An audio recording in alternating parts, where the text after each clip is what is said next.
Yang mati dikasih 300 juta, yang tidak mati dikasih 50 juta, cabut perkara. Kalau keinginan dari si Arif dan Bayu kan perkara ini di SP3.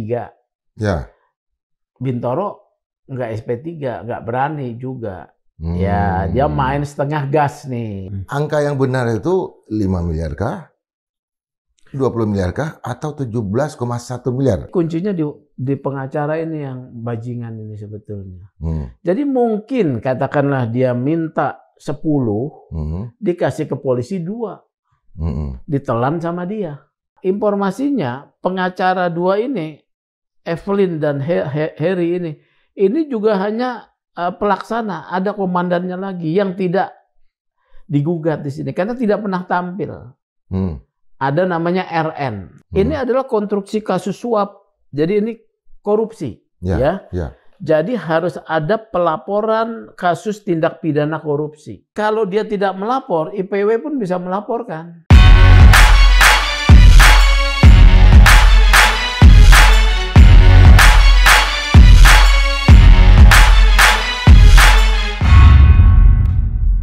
Sobat Madilog, ketika Madilog ditulis oleh Tan Malaka tahun 1942, itu Tan Malaka dikejar-kejar sama polisi Jepang dan sebelumnya juga polisi Belanda. Makanya, tetapi di dalam Madilog sendiri belum ada pemikiran-pemikiran terkait dengan kepolisian, institusi kepolisian karena negara masih hendak dibangun. Tiba-tiba saja sekarang kita menyaksikan banyak sekali persoalan-persoalan terkait dengan kepolisian. Dan yang paling akhir adalah kasus upaya pemerasan dalam tanda kutip yang dilakukan oleh mantan Kasat Reskrim kepolisian daerah Jakarta Selatan yang disebut namanya AKBP Bintoro. Terkait dengan kasus ini, kita akan menghadirkan Bang Sugeng Teguh Santosa yang merupakan seorang pionir di bidang pembelaan masalah-masalah yang terkait dengan kepolisian. Beliau adalah presiden kepala geng dari kepala geng Indonesia, betul, kandang ayam dah. Kandang ayam. Indonesian Police Watch. Beliau juga seorang politisi lokal, anggota DPRD Kota Bogor. Jadi ex locally kemudian secara nasional memberikan kontribusi di dalam bidang penegakan hukum. Selamat datang, Bang. Siap, Bang Indra. Selamat datang. Kalau begini cadas biasanya sama Bang Harun ya. Cadas. Bang, dalam laporan pertama itu angka yang disampaikan, yang diterima oleh AKBP Bintoro ini sekitar 20 miliar. Iya. Terakhir berubah ke 5 miliar. Kenapa tuh, Bang? Jadi ini menarik memang soal angka ini ya. Tadi, saya belum jawab 20 dan 5. Ya. Tadi terlontar lagi 17,1 miliar. Bayangkan, Bang. Jadi waktu IPW mengangkat pertama, angka 20 miliar itu kami ambil ya datanya dari yang dirilis oleh Pak Wilson Lalengke ya. Karena saya tahu isu ini waktu di Pengadilan Jakarta Selatan mendengar bahwa AKBP Bintoro digugat. Ya. Tapi saya belum dapat nih gugatannya nih waktu kemarin pertama. Akhirnya karena isu ini terkait dengan penyalahgunaan kewenangan polisi, itu wajib hukumnya IPW untuk merilis ya. Kita rilis lah. Kita ambil data dari yang ada yang sudah terpublish 20. Ketika sudah kita rilis 20, kemudian kita dapat masukan dari internal polisi ya, dari internal polisi, kemudian juga dari kita dapatkan akhirnya ini angkanya 5 miliar tersebut. Tersebut 5 miliar dalam gugatan. Ya. 5 miliar itu ternyata adalah hasil penjualan mobil Lamborghini ya. Lamborghini dijual harga mobil 6,5 miliar, katanya dijual 4 miliar. Tapi si pengacaranya Arif dan Bayu kasih tahu sama kliennya bahwa dikasih kepada AKB Bintoro 5 miliar. Oke. Nah ini informasi penting nih. Jadi yang bermain tentang angka-angka ini dan berapa yang diterima oleh Bintoro adalah advokat, ya. 5 miliar. Kemudian ada juga 1 miliar dikasih oleh pengacaranya Arif dan Bayu. 1 miliar katanya kepada anak buahnya Bintoro, Adriana. Kemudian ada sekitar 500 juta kepada anggota yang lain, ya. Nah ini simpang siur kan? Iya. Nah, tadi 17 lagi. 16,5 miliar ya itu tadi ya. Sekarang 17,1. 17. Ya 6,5 ya. 6,5 ya. Sekarang 17. Jadi ada pernyataan 17. Jadi 6,5 ada lagi 1,6 ditransfer kepada AKBP Bintoro. 500, 600 di luar yang 5, 1, 5. Ada lagi 1,6. Ya. Tadi pengacaranya yang baru mengatakan ada sekitar 17. Wah, ini simpang siur. Bagaimana kita mendudukannya, Bang? Kalau udah begini. Kalau kita mau lihat, Bang, ini kasusnya bermula dari apa nih, Bang? Jadi bermula tuh begini. Kalau ini terbongkarnya ya, kita dari depannya. Ya IPW kan mendengar ada Bintoro digugat. Karena tim saya kan banyak juga pengacara. Saya kemudian menelisik, saya mengecek di berita sudah ada, diangkat bahwa ada Bintoro itu diduga memeras. Saya rilis, saya dalami. Ternyata kalau kita tarik ke belakang, peristiwa ini dimulai tahun 2024 di bulan April, Bang. Ya. April 2024. Ada 2 wanita. Ladies companion, ladies companion. Companion ya. Ya ada kalau bahasa Prancis itu. Oh iya. Ladies companion ya. Companion. PL, pemandu lagu mungkin ya. LC. Ladies companion LC ya atau apalah. Disewa kan oleh 2 orang nih, si Arif dan Bayu. Usianya 16 tahun dan 17 tahun. Mereka kemudian pesta hedon lah ya. Memakai narkoba, berhubungan seks ya. Ternyata yang satu dikasih narkoba mati. Overdosis. Yang satu tidak mati ya. Kemudian tentu karena mati ini ketahuan oleh polisi, ditangkap oleh si Polres Jakarta Selatan saat itu dijabat oleh Bintoro. Ditangkap langsung press release ya. Press release mereka ditahan 2 hari. Ya, dalam informasinya. Nah, kemudian muncullah pengacara. Pengacara ini namanya Evelyn Dohar Hutagalung dan Heri, ya. Tapi yang aktif kalau berdasarkan gugatan ini Evelyn mengatakan dia bisa urus perkara ini dengan sejumlah uang. Akhirnya si Arif karena butuh mendesak ditawarin untuk menjual mobil Lamborghini-nya. Kalau nggak salah itu Lamborghini itu kan barang bukti yang mereka pakai ke hotel. Enggak, sama BMW. Oh, BMW ya, BMW, sama Harley Davidson kan? Harley Davidson belakangan juga ya. Oke. BMW yang dipakai. BMW yang dipakai buat antar jemput. Ya. Nah, ada Lamborghini karena BMW kan jadi barang bukti. Lamborghini yang bebas ini dijual. Sarankan dijual. Katanya si Evelyn 4 miliar buat ngurus perkara. Si Arif tidak setuju sebagai pemilik, digadein aja, nanti kita tebus lagi. Katanya tetap dijual kepada seorang diduga namanya Dika Pratama. Dia pemilik bengkel ya. Setelah dijual 4 miliar, Evelyn menyampaikan duit hasil penjualan itu sudah dikasihkan ke polisi. Ya. Akhirnya ketika duit sudah mengalir, Bintoro sebagai kasat serse yang punya kewenangan itu mengkonstruksikan kasus ini supaya damai. Kan ada 2 laporan polisi. Laporan satu mati, yang satu kena overdosis saja tapi tidak mati. 2 laporan polisi. Yang satu namanya Rajiman, bapaknya mungkin keluarganya, satu lagi Junaidi. Dikonstruksikan bahwa kasus ini untuk di restoratif justice dengan dugaan pasal 359, Bang. Ya. Apa itu, Bang? Apa tuh 359? Yaitu barang siapa mengakibatkan kelalaiannya mengakibatkan orang lain mati. Pasal 359 dalam prakteknya itu untuk banyak kasus laka lantas.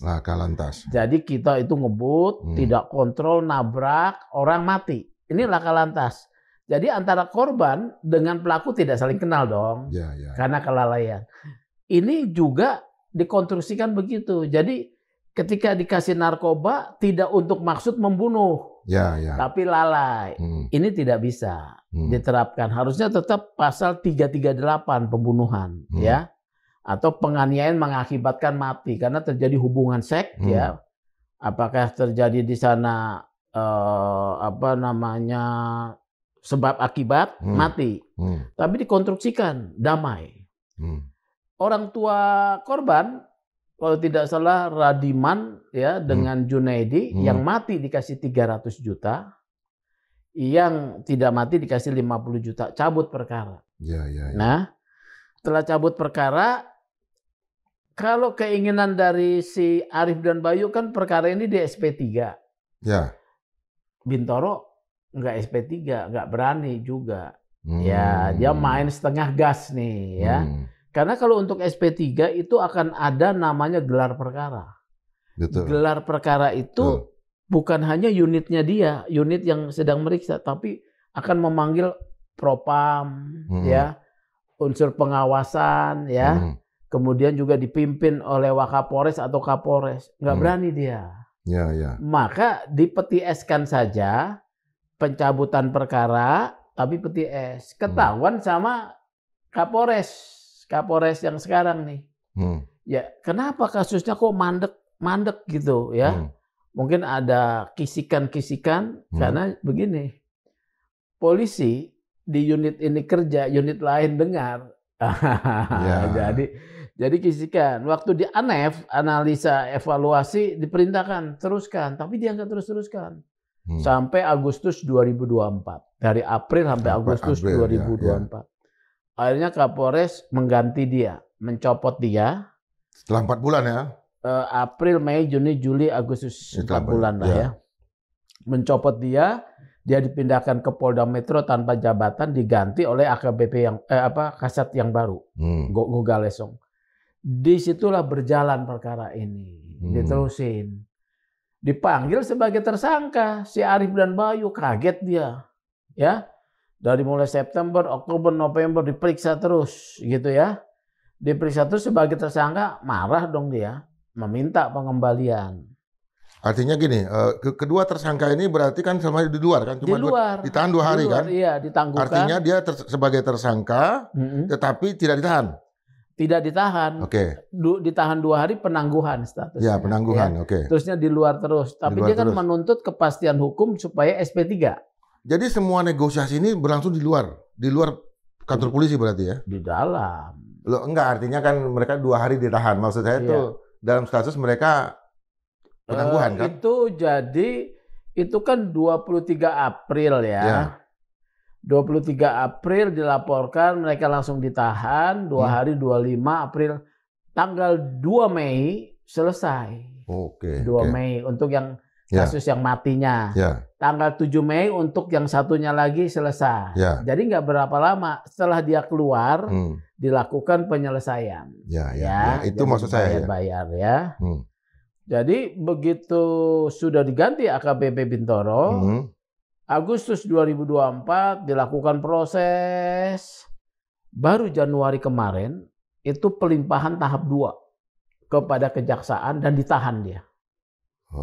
Ditahan nih 2 orang ini ya. Ya ditahan, dia meradang dong ya. Meradang dan menerjang. Iya, meradang dan meradang marah, menerjang menggugat. Ini ya terjangannya akhirnya digugat. Ini kemudian terendus oleh banyak pihak, kebuka ya. Jadi di sanalah dia menuntut komitmen dari Bintoro, ternyata tidak. Jadi pertanyaannya, polisi kan berarti Agustus sudah tahu, ya kan, Kapolresnya. Mengapa tidak rame kan? Ya kan? Karena memang model polisi menyelesaikan pelanggaran anggotanya itu diam. Kalau bisa tidak rame, tidak ada pihak ketiga yang dengar, apalagi IPW dengar, ya kan? Atau media massa. Jadi memang diteruskan kasusnya, tapi tidak diekspos, ya. Kalau menurut saya, kalau waktu itu diekspos, ya, diperiksa, gitu, Propam memeriksa, udah terbuka, nggak akan heboh seperti sekarang kan? Ya. Tapi sekarang setelah si 2 orang tersangka ini ditahan, kemudian menerjang dengan menggugat, terbukalah ke publik, gitu Bang. Artinya begini, kembali ke awal. Angka yang benar itu 5 miliar kah? 20 miliar kah? Atau 17,1 miliar? Kalau menurut Abang yang paling valid? Kalau menurut saya ya, apa yang disampaikan terakhir oleh siapa? Oleh si pengacaranya yang baru, itu saya percaya 17,1 M. Nah ini yang perlu didalami. Bagaimana caranya mendalami? Kan nggak bisa secara sukarela orang itu menjelaskan. Misalnya Bintoro ditanya, dia pasti nggak terima sejumlah itu. Ya dia udah jelaskan semua. Silakan diperiksa katanya. Silakan diperiksa. Jadi kuncinya di pengacara ini yang bajingan ini sebetulnya. Jadi mungkin katakanlah dia minta 10, dikasih ke polisi 2. Ditelan sama dia. Jadi bagaimana caranya? Ini adalah konstruksi kasus suap. Jadi ini korupsi, ya. Jadi harus ada pelaporan kasus tindak pidana korupsi untuk bisa membedah jumlahnya benar nggak sih? 20 kah? 5 kah? 1,6 miliar kah? Atau 17,1? Atau bagaimana jumlah itu? Ya, karena di sana ada uang tunai, ada mobil Lamborghini, ada mobil BMW, motor BMW, kemudian ada Harley Davidson, ya. Nah ini kan harus didalami melalui satu proses pro justisia, daya paksa, supaya dibuka juga rekeningnya pengacara, ya kan? Karena informasinya pengacara 2 ini, Evelyn dan Harry ini juga hanya pelaksana, ada komandannya lagi yang tidak digugat di sini karena tidak pernah tampil. Ada namanya RN. Nah, saya sebut RN dulu karena memang tidak tampil, tapi saya dapat informasi dari jaringan informan IPW, ada nama RN, ya. Ada nama RN yang sebetulnya mengendalikan, ya. Jadi ini harus diperiksa dalam proses perkara pidana korupsi, bukan sekedar kode etik. Nah, kasus suap ini kan muncul karena ada proses apa itu? Ada peradilan juga, ada gugatan kan yang dilayangkan oleh? Iya ini. Ini kan gugatan perdata. Dari 2 tersangka yang sekarang ditahan, betul. Karena dia kecewa. Lihatin ke layar Bang. Ya, minta uangnya dikembalikan sama mobilnya. Ya. Ini gugatan perdata bukan pidana, ya. Jadi beda. Kalau ini kan gugatan minta supaya uang yang telah diserahkan, di sini hanya disebut 1,6 M yang diminta kembalikan, 1 mobil, 1 Harley Davidson, 1 BMW, motor BMW, ya. Nah, tetapi di balik itu kan ada yang diklaim sebagai jasa hukum oleh pengacara pasti. Di balik itu ada juga uang untuk sogok. Nah, berapa uang sogok ini yang disebutkan dan yang diterima oleh melalui pengacara, kemudian berapa yang diterima oleh Bintoro? Barusan tadi di TV One, Pak Arianto Sutadi menyatakan Bintoro hanya terima nggak sampai 1 M, kan simpang siur. Bagaimana ini bisa membukanya, ya, Bang Indra? Harus dilakukan proses pidana untuk membuka rekening. TPPU-nya. Artinya ini kan perdata ini. Iya.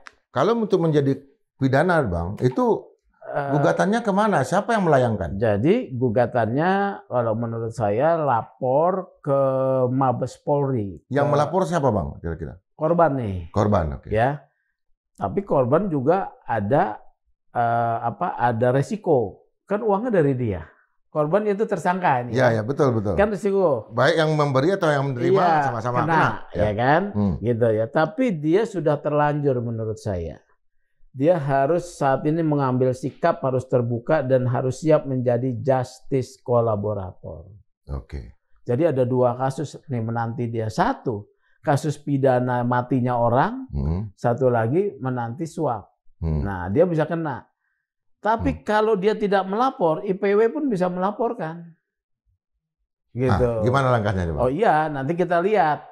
Karena tadi saya dapat informasi, ada 1 LSM juga, yang LSM anti korupsi yang mendampingi si tersangka ini. Oke. Ya, LSM anti korupsi yang mendampingi. Makanya muncul pengacara baru Pahala Manurung ya. Pahala Manurung ini bagian dari tim LSM anti korupsi itu. Saya dorong dia melaporkan. Ya. Tapi kalau tidak dilaporkan, kita yang akan meminta membuat DUMAS. Ya, DUMAS itu pengaduan masyarakat melalui lembaga IPW kepada Kortas Tipikor. Kita uji nih Kortas Tipikor juga. Ya. Kortas Tipikor kan itu lembaga baru, Bang. Ya, Yudi Harahap dan kawan-kawan di sana, Novel Baswedan. Nah, ya dia bagian pencegahan, ya. Oke. Kalau direkturnya itu Irjen Cahyono. Irjen Cahyono. Ya. Nah, lembaga baru ini menarik. Menariknya apa? Itu kan baru dibentuk melalui peraturan presiden 2024 kemarin ya. Tadinya proses penegakan hukum anti korupsi di polisi itu digawangi oleh bintang 1, Direktorat Tipikor. Kemudian statusnya dinaikkan menjadi Kortas. Korp Pemberantasan menjadi bintang 2. Bintang 2. Yang tadinya direktur di bawah Kabareskrim, Kortas Tipikor langsung di bawah Kapolri. Jadi beda nih. Semua Satker penegakan hukum masih di bawah Kabareskrim, Kortas Tipikor di bawah Kapolri. Apa nih kalau pandangan Abang sebagai ahli politik, ya kan? Artinya ini otoritasnya di Kapolri. Di Kapolri, oke. Ya. Nah ini kan harus kita tes dong, ya kan? Serius enggak? Apa hanya omon-omon, ya kan? Karena kan Pak Prabowo cita-citanya salah satunya adalah pemberantasan korupsi. Polisi kita apresiasi pada 2 hal, Bang. 1, pemberantasan judi online ya kemarin dan narkoba. Masif nih ya, walaupun masih banyak terjadi juga peredaran ya narkoba. Judi masif diberantas. Tapi buat korupsi nih belum ada yang mereka dapat banggakan dari kerja Kortas Tipikor. Belum ada yang bisa dibanggakan. Jadi apakah Kortas Tipikor mau menyidik anggotanya sendiri? Tapi melapornya belum nih. Kapan kira-kira IPW yang melapor atau teman pengacara dulu? Saya tanya dulu dia ya. Kalau IPW terlalu kemajon dalam bahasa Jawa, kayaknya IPW punya kepentingan amat gitu kan. Tapi kalau tidak ada, IPW akan membuat laporan DUMAS, pengaduan masyarakat ya. Jadi seperti tadi. Jadi tidak ada yang bisa ini. Apakah dia mau memberantas yang di internalnya? Ya, ini penting. Sejauh ini proses yang terjadi terhadap laporannya yang sudah disampaikan oleh gugatan ini itu sudah sampai jauh mana, Bang? Ini gugatan ini karena sifatnya perdata ya, itu akan menjawab ya. Dan saya melihat ya, mohon maaf ini gugatan ini agak tidak fokus ya. Oke. Jadi mengkonstruksikan jumlah uangnya dengan ini kan ada konstruksinya ada 5 miliar, 1 miliar, 500 juta, ada Lamborghini ya. Tapi yang dituntut pengembaliannya 1,6. Nggak nyambung nih. Kalau dalam konstruksinya antara Posita dengan Petitum nggak nyambung. Yang kita tunggu yang terakhir, yang 17,1 ini, Bang. Apa artinya ini kan terkait dengan proses penyidikan yang terhadap kasus ini? Iya. Apa ikuti nggak prosesnya sampai udah sampai sejauh mana? Ya. Yang tadi apa? Yang kedua itu apa tadi? Pelimpahan kasus. Yang kedua itu apa? Kejaksaan. Ya. Jadi sudah tahap 2 ya.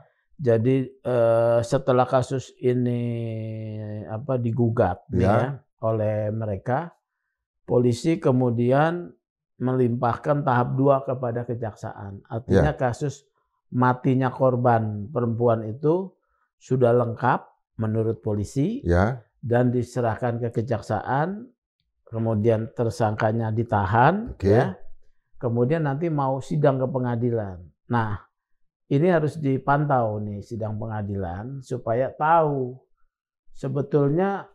Enggak, coba saya agak awam hukum ya. Pelimpahan tahap 1 itu apa, Bang? Tahap 2 apa? Tahap 1 itu pertama supaya tidak SP3 tadi kan? Iya. Itu kan masalahnya kan tadi janjinya SP3. Kan tidak jadi. Itu berarti pelimpahan tahap 1. Bukan. Oh, bukan. SP3 itu di kepolisian.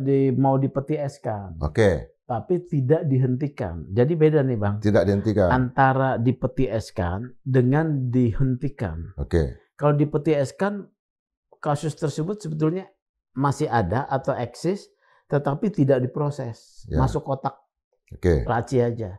Kalau SP3, surat perintah penghentian penyidikan, itu dikeluarkan surat keputusan dalam bentuk surat keputusan dari aparatur yang berwenang, dalam hal ini polisi, bahwa perkara tersebut dihentikan dan tidak diproses lagi karena alasan tidak cukup bukti atau alasan lain.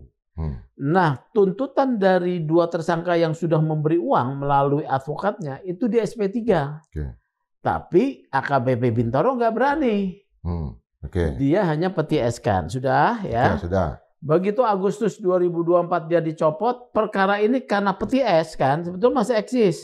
Dihidupkan kembali, dicairkan kembali. Karena peti-es kan, dicairkan, jalan lagi. Sampai Januari. Sampai Januari ditangkap dia. Diserahkan ke kejaksaan. Jadi begitu. Nah, tahap 2 itu adalah, tahap pertama itu kalau dalam administrasi proses perkara pidana tahap pertama itu yaitu bahwa polisi hanya menyerahkan berkasnya, belum tersangkanya kepada jaksa. Jaksa periksa, ada 2 kemungkinan. Setelah diperiksa, oh ini sudah sempurna hasil kerja polisi, maka jaksa akan menyampaikan surat sudah sempurna, namanya P21. P21 itu surat, di sini ada tulisan P21 bahwa perkara ini sudah lengkap. Silakan serahkan tersangkanya. P21. Ya, setelah P21 dari jaksa diterima oleh polisi, maka polisi menjadwalkan tahap 2, yaitu menyerahkan tersangka, dibawa ke kejaksaan. Kejaksaan diserahkan, oleh kejaksaan diserah terimakan berkas perkara tersebut. Tugas polisi sudah selesai, sempurna. Sekarang tugas jaksa untuk proses ke pengadilan. Karena yang nuntut kan jaksa. Jadi gitu. Nah, ini sekarang sudah di kejaksaan. Dia akan menuntut Arif dan Bayu. Ya, polisi sudah selesai tugasnya. Ini berarti kasus yang naik itu adalah kasus pembunuhannya. Pembunuhannya, Bang. Pembunuhannya.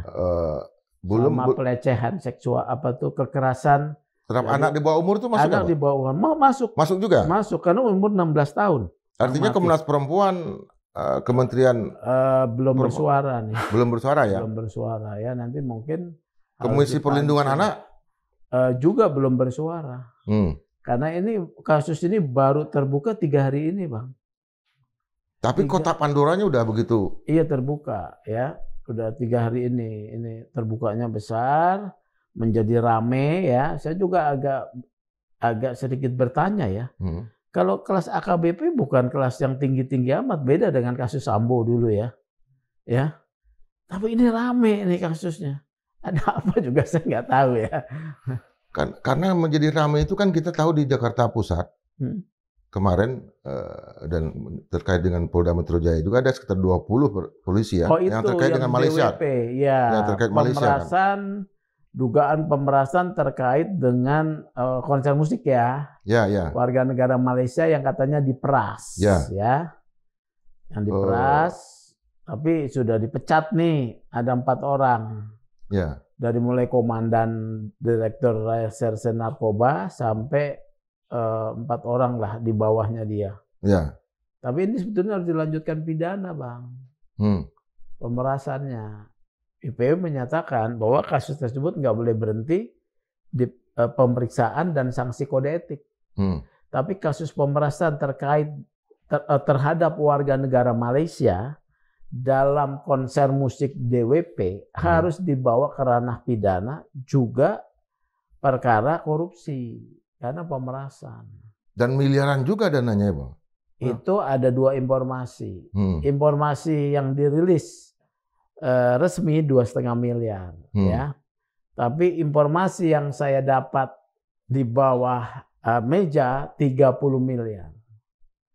Ya. Artinya yang saya lihat ini Jakarta Pusat, ini Jakarta Selatan yang biasanya dalam tanda kutip bersih ya. Ini terlibat semua nih. Ya, dalam tanda kutip. Artinya nggak ada pemberitaan, bersih dari pemberitaan. Iya.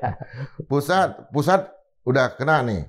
Bukan Selatan. di Polda. Kalau yang ini Polda ya. Polda. Tapi kan melibatkan Jakarta Utara bahkan, bukan Jakarta Utara, benar. Utara maksud saya. Di utara. Utara sampai ke Polsek Pademangan. Iya, itu. Dan ya. Kapolsek ini sampai ke Polda kena. Iya, jadi ini periksa semua nih. Ada bahkan saya dengar berapa polisi ya diperiksa ya? 20 lebih. Ya. Enggak, 80 polisi diperiksa. 80 yang diperiksa. Semua yang tugas. Ya.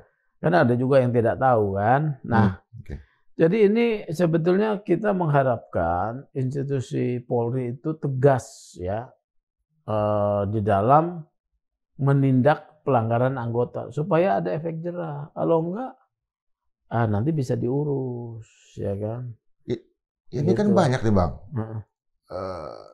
Terkait juga dengan kasus yang penembakan pelajar di Semarang. Semarang, oh ya. Iya. Kemudian yang paling terbaru ini, yang kasus polisi menembak polisi. Solok Selatan. Solok. Pak ya.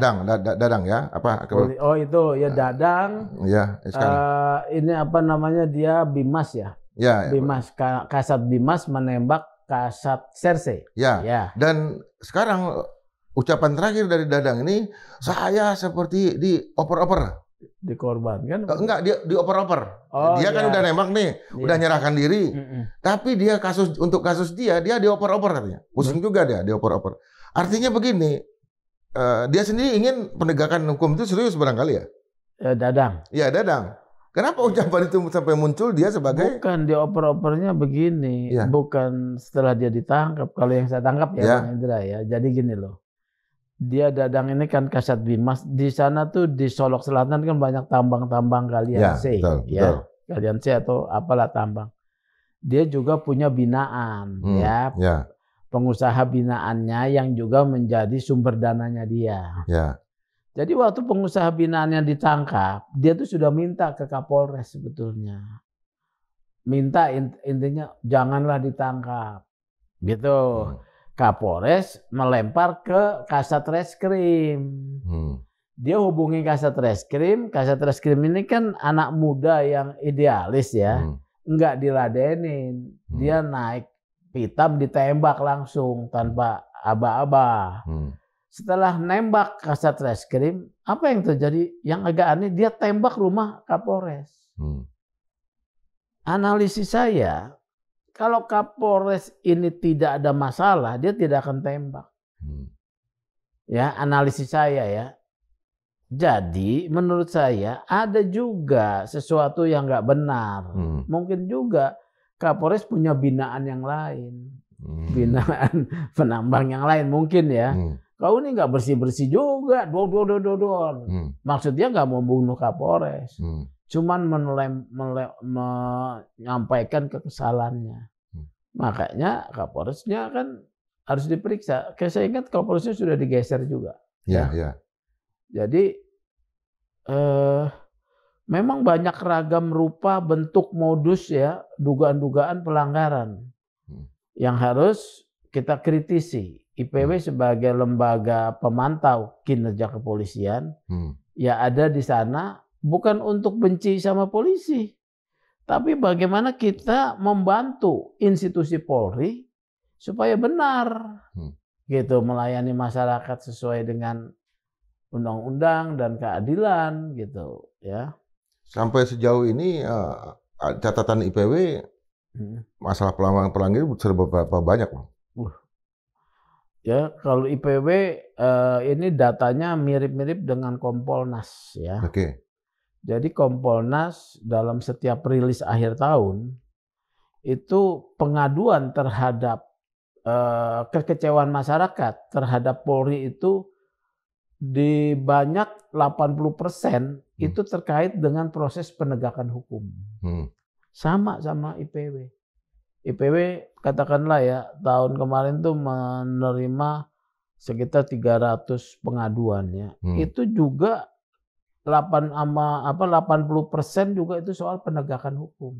Gakumnya ya? Gakumnya. Kalau pelayanan ya, perlindungan, pengayoman ya, pelayanan ini orang sih nggak terlalu banyak komplain ya. Apalagi kalau sekarang lantas ya.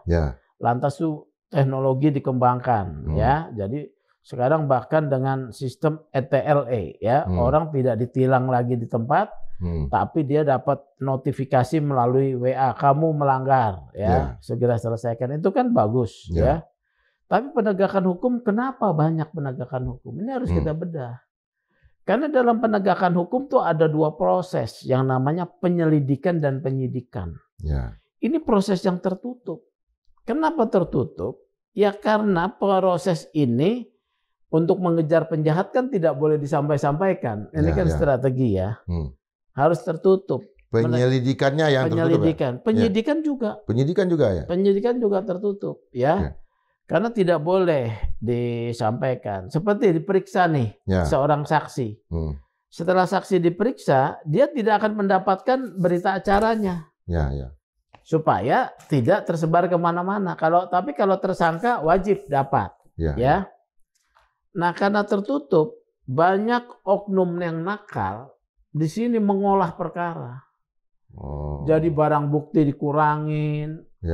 Yang tidak salah dikriminalisasi, ya, kemudian dipengaruhi dalam pemeriksaan, ya, membuat laporan ngawur kepada atasan, ya, kemudian meminta sejumlah uang, ya, kemudian menekan pihak-pihak tertentu, berpihak kepada pihak tertentu.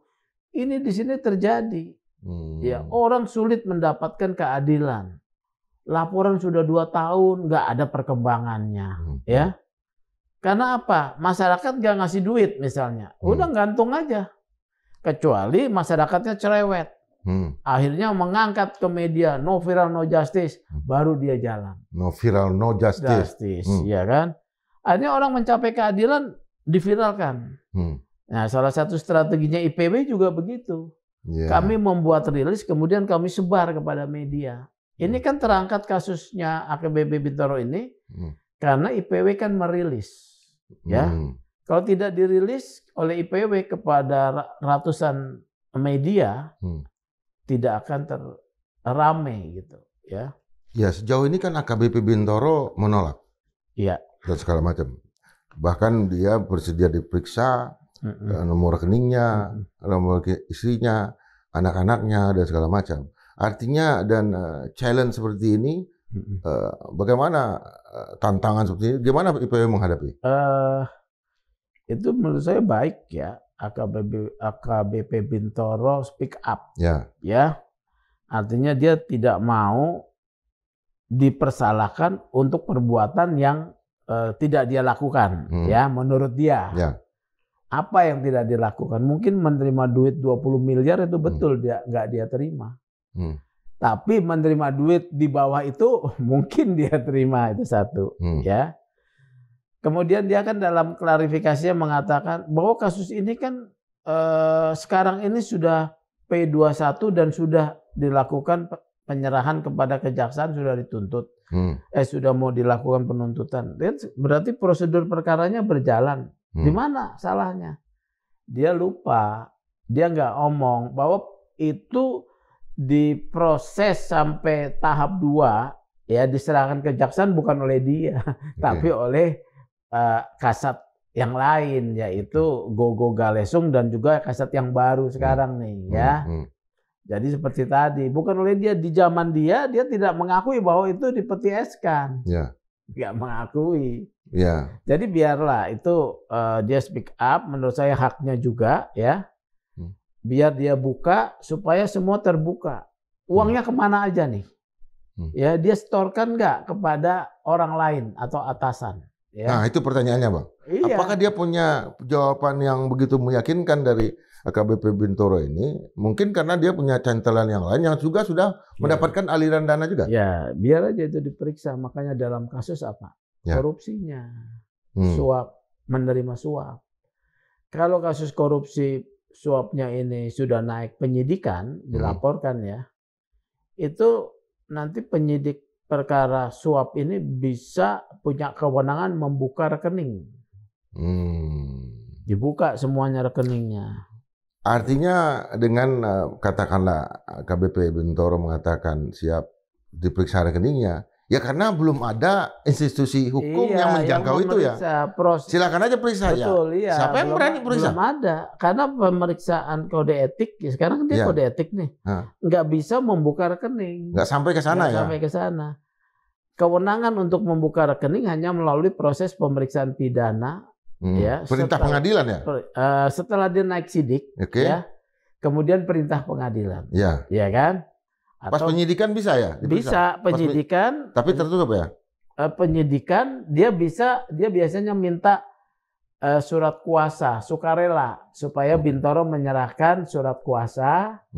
Jadi nggak pakai perintah pengadilan, surat kuasa dari tersangka. Tersangka setelah jadi Bintoro, tersangka ya? Surat kuasa. Jadi artinya kesukarelaan dibuka, ya. Baru dia bawa ke bank polisi. Dengan surat kuasa itu bank akan membuka. Ini rekeningnya dia, ya, diklarifikasi satu-satu. Ini kemana, ini kemana. Dan ini hanya bisa melalui proses pidana laporan suap itu. Kalau tidak dilakukan tidak pernah bisa terbuka. Tanpa jadi tersangka bisa nggak, Bang? Tidak bisa. Kayak kita nih ya. Enggak, katanya Bintoro tadi tanpa dia jadi tersangka. Bisa. Bisa, dia asal sukarela kasih surat kuasa. Kepada polisi. Misalnya kepada polisi, kepada siapa yang berwenang. Kalau ini kan kode etik nggak memeriksa soal aliran uang. Hanya profesionalisme dalam penanganan perkara. Apakah SOP dilakukan? Ya, udah cukup itu saja. Kalau ini oleh karena itu kasus ini supaya terbongkar lengkap harus ada laporan pidananya. Gitu. Artinya kita menunggu action berikutnya ya dari masih banyak dari para pengacara. Iya, pengacaranya si korban si tersangka nih yang korban dimintain uang ya. Dia dan juga dari dari tadi organ anti korupsi yang mendampingi atau IPW ya. Ya, tapi kalau agak-agak terakhir nih Bang, Abang tadi mengatakan bahwa anak buah dari AKBP Bintoro udah mulai diperiksa. Siapa tuh Bang? Ada. Ini ada tadi sedang diperiksa ya tadi. Jadi ada dua ya, AKP Mariana selaku kanit ya. Kemudian AKP Ahmad Zakaria selaku kanit Resmob ya. Ini sedang diperiksa oleh Paminal Polda Metro Jaya. Paminal. Jadi Biro Pengamanan Internal ya terhadap anggota pengamanan internal. Jadi terhadap anggota-anggota yang diduga melakukan pelanggaran diperiksa oleh Paminal ya. Kalau ada dua yang sipil yaitu advokat, ini belum disentuh apa-apa nih. Organisasi advokat lambat di dalam mengurus anggotanya yang diduga melanggar hukum atau melanggar kode etik. Itu kan masalahnya organisasi advokat ini juga banyak sebetulnya. Abang kan Sekjen Perhimpunan Advokat Indonesia, PAI.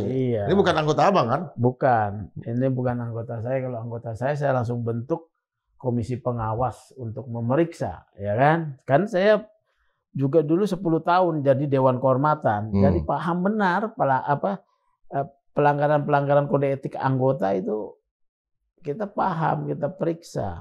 Artinya ini kotak Pandora ini jangan sampai ditutup ya? Iya, harus tetap dibuka dong, ya kan? Supaya satu institusi Polri bisa berbenah, ya, anggota-anggota yang nakal itu bisa ditindak, kepercayaan publik naik, ya kan? Masyarakat juga dilayani, ya, komplain-komplain masyarakat. Masyarakat juga diliterasi tentang penegakan hukum yang benar, gitu. Begitu, Pak. Oke, Bang Sugeng. Ya. Sobat Madilog, institusi kepolisian sebetulnya masih bersaing ya antara yang ada di Indonesia dengan negara-negara lain. Dan banyak orang yang mengatakan bahwa kita hanya percaya pada satu polisi tidur, satu lagi Pak Sugeng. Nah, Pak Hugeng. Nah, kebetulan beliau ini juga ada mirip-mirip nama lah dengan Pak Hugeng. Kita tetap berharap kepercayaan kepada pihak yang mengawasi kepolisian itu terjadi karena kasus-kasus seperti ini. Tujuannya adalah guna memodernisasi Indonesia sebagai sebuah negara yang sedang berkembang dan sedang maju untuk pembelaan terhadap hak-hak rakyat, amanat pendidikan rakyat. Tetap berpikir merdeka 100% dan kita berharap Bang Sugeng nanti terus melanjutkan kiprahnya baik di bidang hukum ataupun di bidang politik. Sampai jumpa. Siapa?